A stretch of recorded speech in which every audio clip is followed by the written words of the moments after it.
के गृह मंत्री अमित भाई शाह वाराणसी में इस दौरान मौजूद हैं, जिसकी तस्वीरें आप देख रहे हैं। आपसे थोड़ी देर पहले की तस्वीर है, जब वाराणसी पहुंचे उनका उत्तर प्रदेश के मुख्यमंत्री योगी आदित्यनाथ ने सबसे पहले स्वागत किया।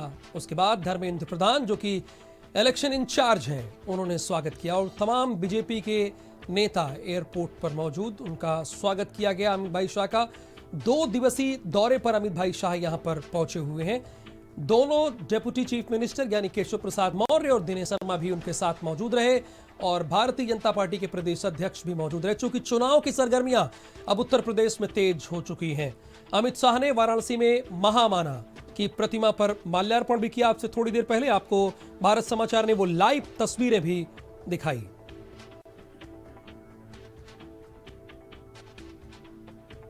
दृष्टि से महत्वपूर्ण मीटिंग है और 300 पार का एक संकल्प लेकर के भारतीय जनता पार्टी का एक प्रयास है और वह परिणाम भारतीय जनता पार्टी के खाते में 2022 में फिर आएगा। आप कह रहे हैं 300 पार और सपा कह रही है 400 से ऊपर हमारी सीटें रहेंगी। देखिए, सपा की कथन कहने में और भाजपा के कहने में बड़ा अंतर होता है। सपा ने 2014 से लेकर के 19 तक जो बयान दिए उनको देखिए और भाजपा ने जो कहा है उसको देखिए।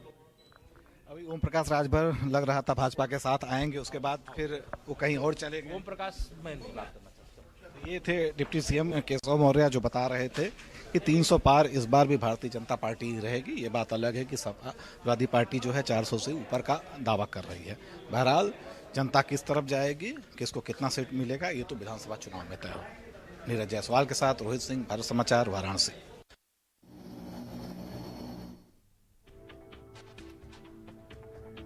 यहां पर डेप्यूटी चीफ मिनिस्टर से हमारे संवाददाता रोहित सिंह ने बातचीत की। उन्होंने कहा कि हम इस संकल्प के साथ आगे बढ़ रहे हैं कि कैसे भारतीय जनता पार्टी को क्या उपयोगिता और क्या महत्व रखता है आज के। देखिए, एक संगठनात्मक बैठक है जो हर क्षेत्र वाइज हो रही है। भारतीय जनता पार्टी के कार्यकर्ता जो पदाधिकारी हैं, जिनको जिम्मेदारी सौंपी गई है, बूथ स्तर तक के जो जिम्मेदारी इनके पास में है, जो प्रभारी हैं, जो अध्यक्ष हैं, जो क्षेत्रीय अध्यक्ष मंडल का काम देख रहे हैं, वो सारे लोग एकत्रित होंगे।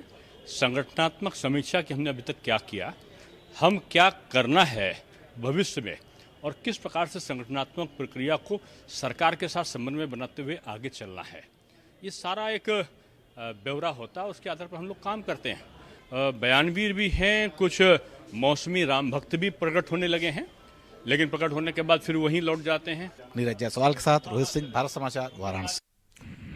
और रोहित सिंह इस वक्त हमारे साथ लाइव जुड़े हैं वाराणसी से, जहां पर देश के गृह मंत्री अमित भाई शाह भी मौजूद हैं। रोहित, आज भारतीय जनता पार्टी में किस बात को लेकर बैठक हो रही है, मीटिंग हो रही है, क्या कार्यक्रम है, वो आप हमारे दर्शकों को बताइए।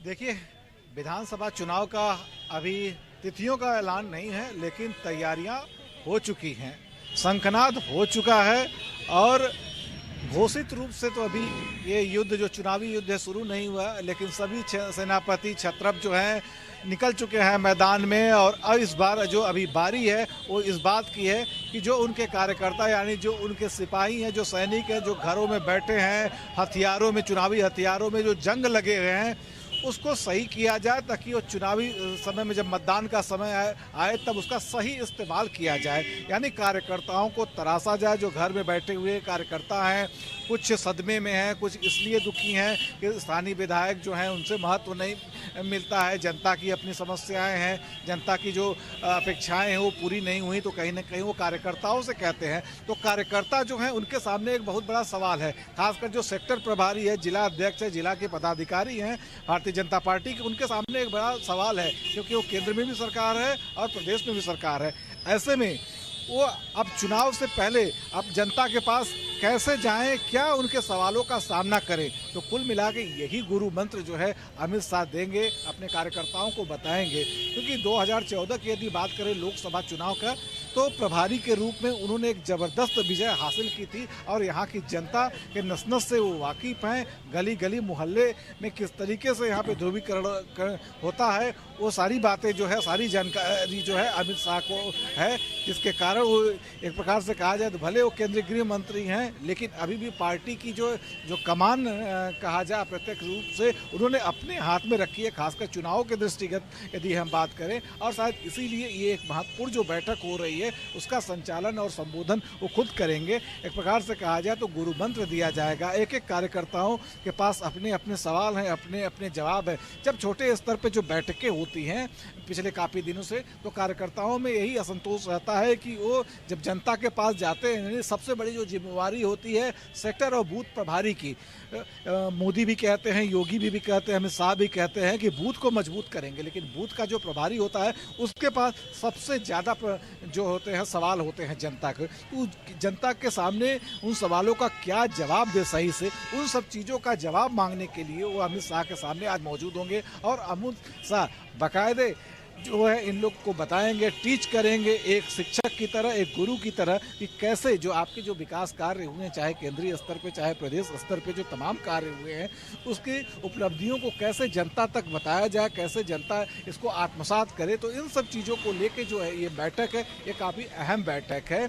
और इसके बाद रात्रि विश्राम लंका पे करेंगे अमेठी कोठी में। और कल जो एक कार्यक्रम है वो राजभाषा सम्मेलन का कार्यक्रम है, वो सरकारी कार्यक्रम है, उसकी अध्यक्षता और उद्घाटन करेंगे केंद्रीय गृह मंत्री अमित शाह। और कल फिर दोपहर में आजमगढ़ के लिए रवाना हो जाएंगे। चूंकि चुनाव से पहले रोहित ये एक बड़ी बैठक है, इसमें इलेक्शन इंचार्ज भी हैं, देश के गृह मंत्री भी हैं, उत्तर प्रदेश के मुख्यमंत्री हैं, दोनों डेप्यूटी चीफ मिनिस्टर हैं और प्रदेश अध्यक्ष भी मौजूद हैं। तो यहां पर पूर्वांचल को साधने की रणनीति बनेगी या पूरे उत्तर प्रदेश को साधने की? चूंकि आप बात कर रहे थे डेप्यूटी चीफ मिनिस्टर से, तो डेप्यूटी चीफ मिनिस्टर ने यह कहा कि हमारा लक्ष्य 300 के पार का है और हमारी कथनी करने में अंतर नहीं है, ये उन्होंने कहा। तो किस बात को लेकर मंथन यहां पर हो रहा है? देखिए, हम चुनाव यात्रा की यदि हम बात करें, जो हमारा कार्यक्रम चल रहा है, हम इस बार जनता के पास जा रहे हैं। थोड़ा सा हम विषय से हटना चाहेंगे।